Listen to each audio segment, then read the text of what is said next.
ಜಗತ್ತ ಒಮ್ಮೆ ಹಂಗೆ ಮಾಡ್ತದೆ, ಒಮ್ಮೆ ಹೀಗೆ ಮಾಡ್ತದೆ. ಆದರೆ ನಾವು ತಿಳ್ಕೊಂಡು ಬದುಕಿರಬೇಕು. ನಮ್ಮ ಅಪ್ರತಿಮ ಸಂಪತ್ತ ಏನಾದರೂ ಇದ್ದರೆ, ದ ಮೋಸ್ಟ್ ಪ್ರೆಷಿಯಸ್ ವೆಲ್ತ್, ಏನಾದರೂ ಇದ್ದರೆ, ಅತ್ಯಂತ ಬೆಲೆ ಬಾಳುವ ಸಂಪತ್ತ ಏನಾದರೂ ಇದ್ದರೆ ಒಂದಿಷ್ಟು ಸಂತೋಷ,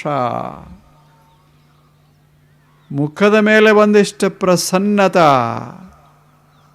ಅದು ಎದರಿಂದ ಬರೋದಲ್ಲ, ಬರೀ ಹಾಕೋದರಿಂದ ಬರೋದಲ್ಲ, ಉಡೋದರಿಂದ ಬರೋದಲ್ಲ, ಜನರಿಂದ ಬರೋದಲ್ಲ, ಅದು ಒಳಗಿನಿಂದ ಬರೋದದ. ಒಂದು ಬಳ್ಳಿತ್ತು, ಅದು ಹೂವಿನ ಬಳ್ಳಿ. ಅದಕ್ಕೆ ನೀರು ಹಾಕ್ತಾ ಇದ್ದ ಒಬ್ಬ. 2 ದಿವಸ ಹಾಕದ, 4 ದಿವಸ ಹಾಕದ, 8 ದಿವಸ ಹಾಕದ, ಹೂವು ಬರೋಲ್ದು. ಅವ ಅಂದ, ಹೂವು ಬಹಳ ಬೇಗ ಬರಬೇಕು, ಇದನ್ನು ತೆಗಿಬೇಕು ಅಂದ. ಇದನ್ನು ಹೊರಗೆ ತೆಗಿಬೇಕು ಅಂದ.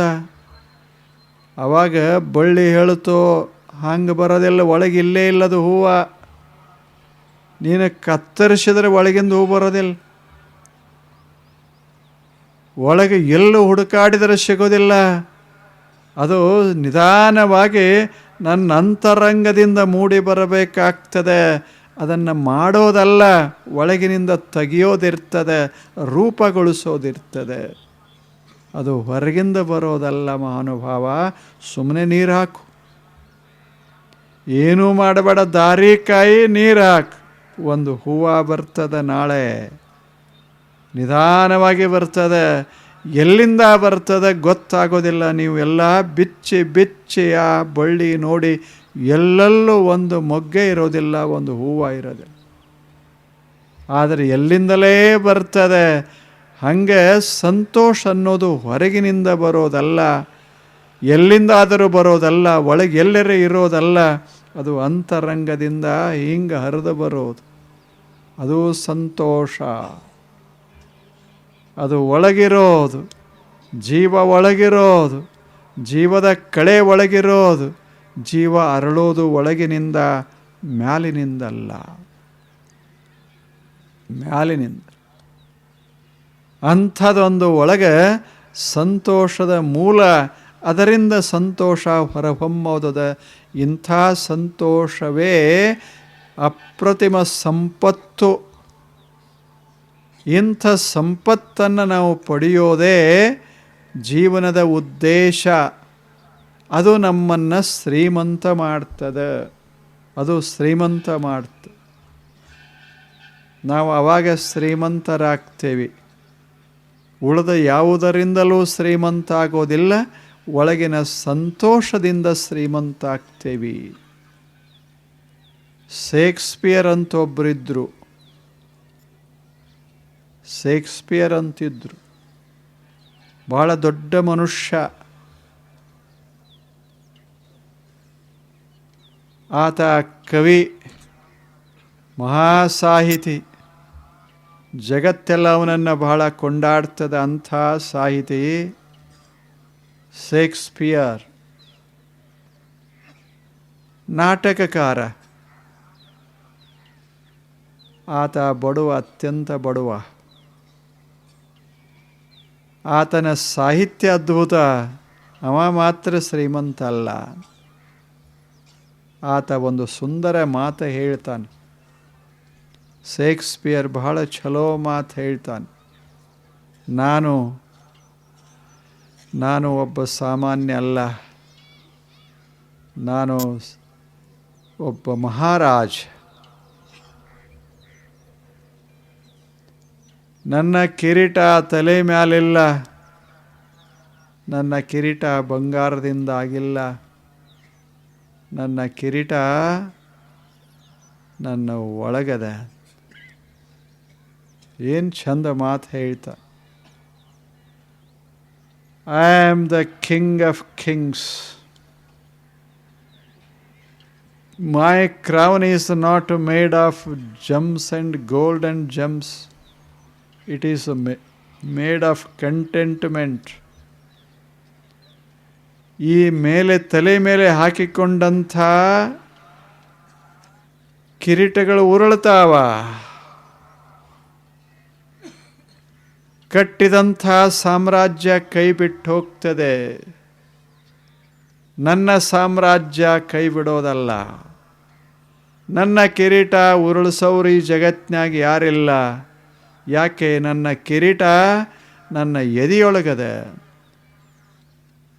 ಆ ಕಿರೀಟ ಬಂಗಾರದಿಂದ ನಿರ್ಮಾಣ ಆಗಿಲ್ಲ. ಆ ಕಿರೀಟ ಆನಂದದಿಂದ ನಿರ್ಮಾಣ ಆಗ್ಯದ. ಕಂಟೆಂಟ್ಮೆಂಟ್, ತೃಪ್ತಿಯಿಂದ ನಿರ್ಮಾಣ ಆಗ್ಯದ. ಆದ್ದರಿಂದ ನನ್ನಷ್ಟು ಸರಿಬಂತ, ನನ್ನಷ್ಟು ದೊಡ್ಡ ರಾಜ ಈ ವಿಶ್ವದೊಳಗೆ ಯಾರಿಲ್ಲ ಅಂತ ಏನಿಲ್ಲ. ಮತ್ತೆ ತುಕಾರಾಮನು ಹೇಳ್ತಾನೆ, ಅಮೀ ಶ್ರೀಮಂತ ಹುನಿ ಶ್ರೀಮಂತ, ನನ್ನಂಥ ಶ್ರೀಮಂತ ಯಾರ್ಯಾರು ಇಲ್ಲ ಅಂದ ತುಕಾರಾಮ. ಮನ್ಯಾಗ ತಿನ್ನಕ್ಕೆ ಅನ್ನಿಲ್ಲ, ತೊಡಾಕ್ ಸರಿಯಾದ ಬಟ್ಟೆ ಇಲ್ಲ, ನನ್ನಂಥ ಶ್ರೀಮಂತ ಯಾರು? ಏನ ಸಂತರು ಮಾತಾ ಎಷ್ಟು ಅದ್ಭುತ. ಇಂಥ ಶ್ರೀಮಂತಿಕೆ, ಇಂಥ ಸಂತೋಷ ನಮಗೆ ಉಂಟಾಗಬೇಕು. ಹಾಗೆ ಮಾಡೋದು ಬಹಳ ಮಹತ್ವದ್ದು. ಅದಕ್ಕಾಗಿ ಅಧ್ಯಾತ್ಮ ಅಷ್ಟೆ. ಅಧ್ಯಾತ್ಮ ಅಂದರೆ ಯಾವ ಧರ್ಮ ಅಲ್ಲ, ಯಾವ ಜನಾಂಗಕ್ಕೂ ಸೀಮಿತ ಅಲ್ಲ. ಅಧ್ಯಾತ್ಮ ಪ್ರತಿಯೊಬ್ಬ ಬದುಕುವ ವ್ಯಕ್ತಿಗೆ ಇದು ಜೀವನದ ವಿಕಾಸ. ಇದು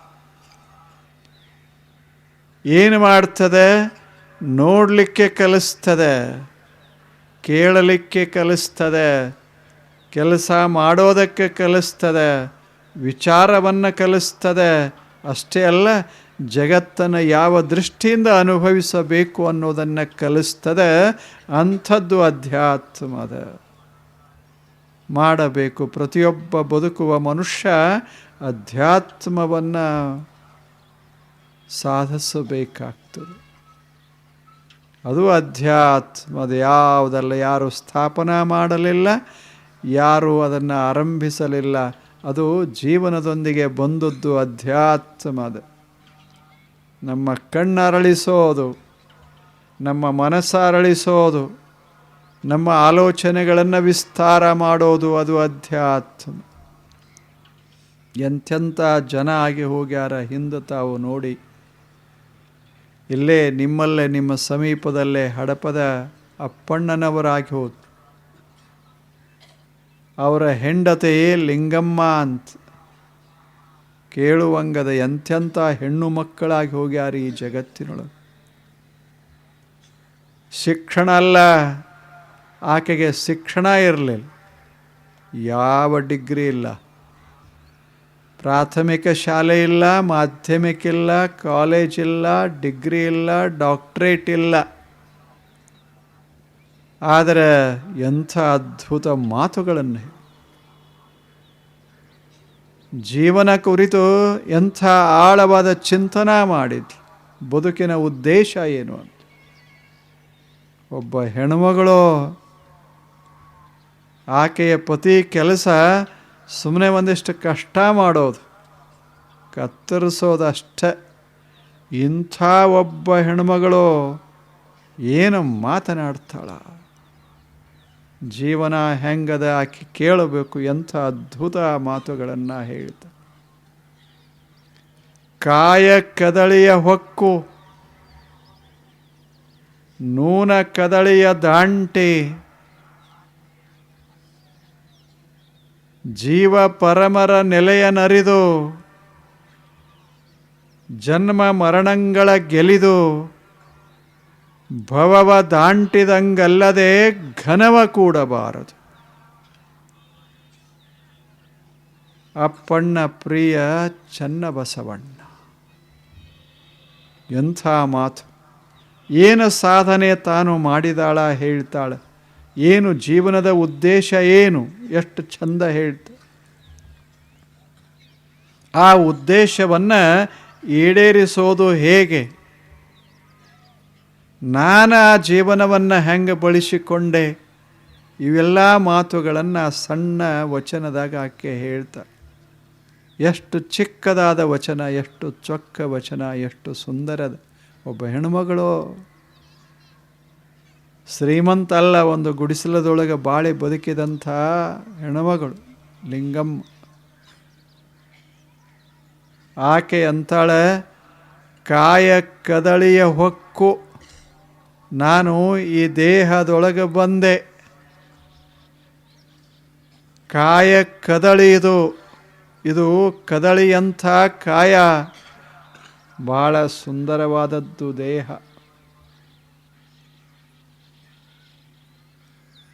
ಅತ್ಯಂತ ಪ್ರಯೋಜನಕಾರಿಯಾದಂಥ ದೇಹ ಇದು, ಆಕರ್ಷಕ ಇದು, ಅಷ್ಟೇ ಸಮರ್ಥ. 100 ವರ್ಷ ಬದುಕ್ತೀನಿ ಅಂತದ ಇಂಥ ದೇಹ ಇದು. ಕಾಯ ಕದಳಿ ಇದು ಅಷ್ಟು ಚೆನ್ನಾಗಿರುವಂಥ ಒಂದು ಬಾಳೆಯ ವೃಕ್ಷ ಇದ್ದಂಗೆ. ಬಾಳೆ ವೃಕ್ಷ ಎಷ್ಟು ಚೆನ್ನಾಗಿರ್ತದೆ ನೋಡಲಿಕ್ಕೆ, ಮುಟ್ಲಿಕ್ಕೆ. ಎಲ್ಲಿಯೂ ಗಡಸುತನ ಇಲ್ಲ, ಬೆರಸುತನ ಇಲ್ಲ. ಅಂಥ ಒಂದು ಬಾಳೆಯ ವೃಕ್ಷ ಏನದ ಹಣ್ಣು ಕೊಡ್ತದೆ, ಎಷ್ಟು ಮಧುರ ಹಣ್ಣನ್ನು ಕೊಡ್ತದೆ. ಇಂಥ ಒಂದು ತಂಪು ನೀಡುವಂಥ ಒಂದು ವೃಕ್ಷ ಇದು. ಗಿಡ, ಬಾಳೆಯ ಗಿಡ, ಇದೊಂದು ದೇಹ ಅಂದರೆ ಒಂದು ಬಾಳೆಯ ವೃಕ್ಷ. ಕಾಯ ಕದಳಿಯ ಹೊಕ್ಕು, ಇದರಾಗ ನಾ ಬಂದೆ. ತನ್ನ ಜೀವನದ ರೀತಿ ಹೇಳ್ತ, ಇದರಾಗ ನಾ ಬಂದೆ. ಇದನ್ನು ದೇವರು ಮಾಡ್ಯಾನ ಅಷ್ಟು, ನಾನು ಮಾಡಿದ್ದಲ್ಲ. ದೇವ ಮಾಡಿದಂಥ ಸುಂದರ ದೇಹ ಇದು. ನಾನು ಮಾಡಿದರೆ ಹೆಚ್ಚಾಗಬಹುದು, ಕಡಿಮೆ ಆಗಬಹುದು, ತಪ್ಪಬಹುದು, ಏನೇ ಆಗಬಹುದು. ನಾನು ಮಾಡಿದ್ದಲ್ಲ, ಸಾಕ್ಷಾತ್ ಭಗವಂತ ನಿಸರ್ಗ ದೇವತಾ ಆತ ಮಾಡಿದಂಥ ದೇಹ ಇದು. ಆದ್ದರಿಂದಲೇ ಎಷ್ಟು ಸಮರ್ಥದ. ಜಗತ್ತನ್ನು ನೋಡ್ತದೆ, ಜಗತ್ತನ್ನು ಕೇಳ್ತದೆ, 100 ಹಣ್ಣಿನ ರುಚಿಯನ್ನು ಅನುಭವಿಸ್ತದೆ, ಮುಟ್ಟಿ ಸಂತೋಷ ಪಡ್ತದೆ, ನಡೀತದೆ, ಹಿಡಿತದೆ, ಮಾಡ್ತದೆ. ಎಷ್ಟು ಅದ್ಭುತ ದೇಹ ಇದು. ಇಂಥ ಸುಂದರ ದೇಹವನ್ನು ಭಗವಂತ ನನಗೆ ಕೊಟ್ಟ, ನಿಸರ್ಗ ದೇವತೆ ಕೊಟ್ಟಿತು, ಅದರಲ್ಲಿ ನಾನು ಸೇರಿಕೊಂಡೆ. ಆ ಬಳಿಕ ಮುಂದೆ ಹೇಳ್ತಾಳೆ, ನೂನ ಕದಳಿಯ ದಾಂಟೆ. ಇದರಾಗ ಸೇರಿದ ಬಳಿಕ ಇದರ ವ್ಯಾಮೋಹ ಶುರುವಾಗ್ತದೆ. ನಾನು ಸುಂದರ, ನಾನು ಸಶಕ್ತ, ನಾನು ಬುದ್ಧಿವಂತ, ಹೀಗೆಲ್ಲ ಶುರುವಾಗ್ತದೆ. ಆಕೆ ಹೇಳ್ತಾಳೆ, ಇದು ದೇಹ ಬಂತು, ಇದರಲ್ಲಿ ನಾ ಪ್ರವೇಶ ಮಾಡಿದೆ, ಆದರೆ ಒಂದು ತಿಳ್ಕೊಂಡೆ, ಇದು ಹೋಗ್ತದೆ ಅಂತ. ನೂನ ಕದಳಿಯ ದಾಂಟ್, ಇದರ ನ್ಯೂನತಾ ಏನು ಅಂದರೆ ಇದು ಹೀಗೆ ಉಳಿಯೋದಿಲ್ಲ. ಇದನ್ನು ತಿಳ್ಕೊಂಡೆ ಅಂದ್ಲು. ಆದ್ದರಿಂದ ಇದರ ವ್ಯಾಮೋಹ ಹೋಯಿತು. ನೂನ ಕದಳಿದು ಇಷ್ಟೆಲ್ಲ ಸುಂದರವಾಗಿದ್ದರೂ ಸಹಿತ ಇದು 1 ವರ್ಷಕ್ಕಿಂತ ಹೆಚ್ಚು ಬದುಕೋದಿಲ್ಲ. ಬಾಳೆಯ ವೃಕ್ಷ, ಬಾಳೆಗಿಡ ಭಾಳ ದಿವಸ ಬದುಕೋದಿಲ್ಲ. ಚಂದ ಇರ್ತದೆ, ಆದರೆ ಬದುಕೋದಿಲ್ಲ. ಮೆತ್ತಗಿರ್ತದೆ, ಬಾಳೋದಿಲ್ಲ. 1 ವರ್ಷದ ನಂತರ ಸಾವಕಾಶ ಹೋಗಿಬಿಡ್ತದೆ. ಅದನ್ನು ನಾ ಮೊದಲೇ ತಿಳ್ಕೊಂಡೆ. ದೇಹದಲ್ಲಿ ಪ್ರವೇಶ ಆದ ಕೂಡಲೇ ನಾನು ಒಂದು ಕೆಲಸ ಮಾಡಿದೆ, ಇದು ಬಹಳ ದಿವಸ ಇರೋದಿಲ್ಲ. ಮೊದಲನೇದ್ದು ಇದು ಹಿಂಗೆ ಇರೋದಿಲ್ಲ. ಎರಡನೇದ್ದು, ಎರಡು ಎಷ್ಟು ಮಜಾ ಅದ. ಭಾಳ ದಿವಸ ಇರೋದಿಲ್ಲ, ಆದರೆ ಹಿಂಗನೂ ಇರೋದಿಲ್ಲ. ಇಂದೊಂಥರ ಇರ್ತದೆ, ಸಾಯಂಕಾಲ ಒಂಥರ ಇರ್ತದೆ, ನಾಳೆ ಒಂಥರ ಇರ್ತದೆ, ನಾಡ್ದೊಂಥರ ಇರ್ತದೆ. ಒಂದೇ ರೀತಿ ಇರೋದಿಲ್ಲ. ಮುಂಜಾನೆ ನಕ್ಕೋತ ಹೇಳ್ತದೆ, ಸಾಯಂಕಾಲ ತಾಪ ಮಾಡಿಕೊಂಡು ಮಲಗ್ತದೆ. ಒಂದು ಕ್ಷಣಕ್ಕೆ ಬದಲಾಗ್ತದೆ. ಅಂಥದ್ದಿದು ದೇಹ. ಈಗ ಕೂತಿರಲ್ಲ, ಅಕಸ್ಮಾತ್ ನೀವು ಎದ್ರಿ, ನಿಮ್ಮ ಪಾಕೀಟ ಎಲ್ಲರೇ ಬಿದ್ದು ಹೋಗಿತ್ತು, ಯಾರೋ ಓದಿದ್ರು ಅಂದ್ರೆ ಮುಖ ನೋಡಬೇಕು, ಈಗೆಷ್ಟು ಚಂದ ಕಾಣ್ತೀರಿ. ಆದರೆ ಹೋಗ್ಯದತ್ತು ಗೊತ್ತಾದ ಕ್ಷಣವೇ ಒಂದು ತಾಸೆಲ್ಲ ಹೋಯ್ತದೆ. ಮನಸ್ಸು ಬದಲಾಗ್ತದೆ, ಆಗೋದಿಲ್ಲ? ಶರೀರ ಪ್ರತಿ ಕ್ಷಣ ಕ್ಷಣ ಕ್ಷಣ ಒಮ್ಮೆ ಸಂತೋಷ ವ್ಯಕ್ತ ಮಾಡ್ತದೆ, ಒಮ್ಮೆ ದುಃಖ ವ್ಯಕ್ತ ಮಾಡ್ತದೆ, ಒಮ್ಮೆ ಭಯ, ಎಲ್ಲ ಥರದ ಭಾವನೆಗಳನ್ನು ದೇಹ ವ್ಯಕ್ತ ಮಾಡ್ಕೋತ ಹೋಗ್ತದೆ. ಕೊನೆಗೊಮ್ಮೆ ಸಾವಕಾಶ ತನ್ನ ಸೌಂದರ್ಯ ಕಳ್ಕೊಂಡು ಒಂದು ದಿವಸ it disappears from the world, ಮರೆಯಾಗಿ ಹೋಗ್ತದೆ. ಇದನ್ನು ನಾ ತಿಳ್ಕೊಂಡೆ ಅಂದ್ಲು ನೂನ ಕದಳಿಯ ದಾಂಟೆ. ಇದನ್ನು ತಿಳ್ಕೊಂಡು ಇದರ ಅಭಿಮಾನವನ್ನು ದಾಟಿಬಿಟ್ಟೆ. ಏನು ಹೆಣ್ಮಗಳು ಹೇಳೋ ಮಾತು. ಮುಂದಂತಾಳೆ, ಮತ್ತೇನು ಮಾಡಿದೆ ಈ ಜೀವನದಲ್ಲೇ? ಜೀವ ಪರಮರ ನೆಲೆಯನರದೆ, ಜೀವನ ನೆಲೆಯನ್ನು ಅರಿತೆ, ಪರಮನ ನೆಲೆಯನ್ನು ಅರಿತೆ. ನಾನು ಯಾರು ಅನ್ನೋದನ್ನು ಸ್ವಲ್ಪ ಯೋಚನೆ ಮಾಡಿ ತಿಳ್ಕೊಂಡೆ. ಏನಂತ? ನಾನು ಇದು ಹೋಗೋದು ನಾನಲ್ಲ, ಇರೋದು ನಾನು ಅಂತ ತಿಳ್ಕೊಂಡೆ ಅಷ್ಟೆ. ಹಾಗೆ ಜಗತ್ತು ಹೋಗೋದದ ಅಲ್ಲ, ಇದು ದೇವರಲ್ಲ, ಇರೋದು ದೇವರು ಅಂತ ತಿಳ್ಕೊಂಡೆ. ಅದು ಪರಮ, ಇಲ್ಲಿ ನಾನು ಜೀವ. ಎರಡರ ಅರ್ಥ ನಾನು ಮಾಡಿಕೊಂಡೆ, ಎರಡನ್ನು ತಿಳ್ಕೊಂಡೆ. ಜೀವ ಪರಮರ ನೆಲೆಯನರಿತೆ. ಶರೀರದಲ್ಲಿ ನಾನು, ಇರಾಮ ನಾನು, ಹೋಗೋದು ಶರೀರ. ಹಾಗೆ ಜಗತ್ತಿನಲ್ಲಿ ಇರೋದು ಸತ್ಯ, ಹೋಗೋದು ಜಗತ್ತ. ಇರೋ ಸತ್ಯ, ಒಳಗಿರೋ ಸತ್ಯ, ಎರಡನ್ನ ಅರಿತುಕೊಂಡೆ ಜೀವನದಲ್ಲಿ. ಅದರ ಪರಿಣಾಮ ಏನಾಯಿತು ಅಂದರೆ ಜನ್ಮ ಮರಣಗಳನ್ನು ಗೆದ್ದು ಬಿಟ್ಟೆ. ಜನ್ಮದ ಭಾವ ಇಲ್ಲ, ಯಾರ ಮನ್ಯಾಗ ಹುಟ್ಟದೆ ಅದ್ಯಾವುದಿಲ್ಲ. ಎಲ್ಲಿ ಸಾಯೋನಿದ್ದೇನೆ ಆ ಕಲ್ಪನೆ ಇಲ್ಲ. ಜನ್ಮ ಮರಣಗಳ ಭಾವ ಬಿಟ್ಟು ಎಷ್ಟು ಮಜಾ ಅದ. ಜನ್ಮದ್ದೂ ಇಲ್ಲ, ಮರಣದ್ದೂ ಇಲ್ಲ. ನಮ್ಮದು ಹಂಗೆ ಜನ್ಮ, ನಮ್ಮದು ಹುಟ್ಟುಹಬ್ಬಗಳು, ಜಯಂತಿಗಳು ಎಲ್ಲ ನಡೆದಿರ್ತಾವೆ. ಮರಣ ಪುಣ್ಯತಿಥಿಗಳು ಇಲ್ಲ, ಎಲ್ಲ ನಡೀತಾ ಇರ್ತವೆ. ಆಕೆ ಹೇಳ್ತಾಳೆ, ಜನ್ಮ ಮರಣ ಎರಡರ ಸಂಬಂಧವನ್ನು ತೆಗೆದುಹಾಕಿದೆ, ಜನ್ಮ ಮರಣಗಳ ಗೆಲ್ಲಿದೆ. ನಾನು ಹುಟ್ಟಿಲ್ಲ, ನಾನು ಸಾಯೋದಿಲ್ಲ, ಆದ್ದರಿಂದ ಏನೂ ಇಲ್ಲ.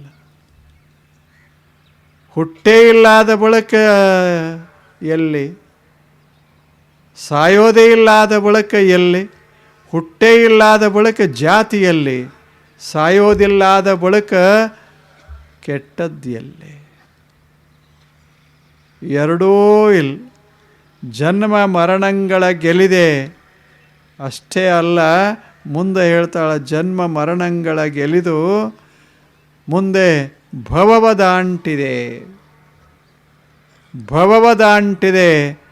ಮುಂದೆ ಬರೋದು ಹೋಗೋದು ಅಂತ ಏನಿಲ್ಲ, ಇರೋದಷ್ಟೆ. ಘನವ ಕಾಣಬಾರದು. ಹಿಂಗೆ ಒಂದು ವೇಳೆ ಮಾಡದೇ ಇದ್ದರೆ ಬದುಕಿನ ಸಾರ್ಥಕತೆ ಇಲ್ಲ ಅಂದ್ಲು. ಬದುಕು ಸಾರ್ಥಕವಾಗಬೇಕಾದರೆ ಘನವನ್ನು ಅನುಭವಿಸಬೇಕಾಗ್ತದೆ, ಪರಿಪೂರ್ಣತೆಯನ್ನು ಅನುಭವಿಸಬೇಕಾಗ್ತದೆ.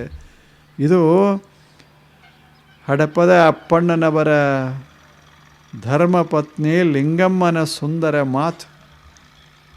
ಬದುಕಬೇಕು, ಇಂಥ ಸುಂದರ ಬದುಕನ್ನು ಬದುಕಬೇಕು. ಬಾಳಿನಲ್ಲಿ ನಾವು ಏನು ಮಾಡಬೇಕು ಅಂದರೆ ಬೇಕಾದಷ್ಟು ಕಲಿಬಹುದು, ಗಳಿಸಬಹುದು. ಅದೆಲ್ಲದರ ಮೇಲೆ ಇದನ್ನೊಂದಿಷ್ಟು ಮಾಡಬೇಕು. ಏನು? 3 ಮಾತು ಆಕೆ ಹೇಳಿದ್ದು.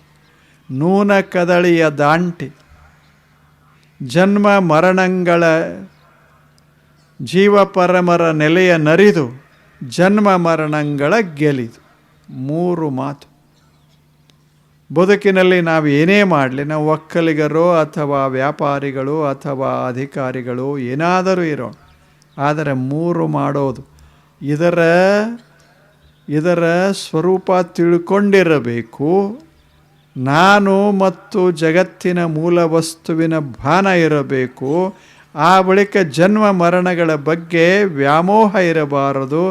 3 ಮಾಡಿ ಜಗತ್ತಿನಲ್ಲಿ ಬದುಕು ಮನುಷ್ಯನೇ, ನಿನ್ನ ಬದುಕು ಸಂತೋಷದಿಂದ ತುಂಬುತ್ತದೆ ಅಂತ ಒಬ್ಬ ಹೆಣ್ಮಗಳು.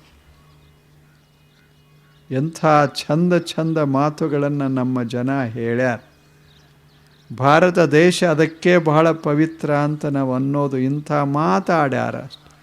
ದೊಡ್ಡವ್ರು ಆಡಿದ್ರದ ಅದು ದೊಡ್ಡದಲ್ಲ, ಸಣ್ಣವರು ದೊಡ್ಡವ್ರಿಗಿಂತ ಚಂದ ಆಡ್ಯಾರಲ್ಲ, ಅದು ಬಹಳ ಅದ್ಭುತ. ಎಷ್ಟು ಚಂದ ಮಾತುಗಳನ್ನು ಆಡ್ತಾರೆ.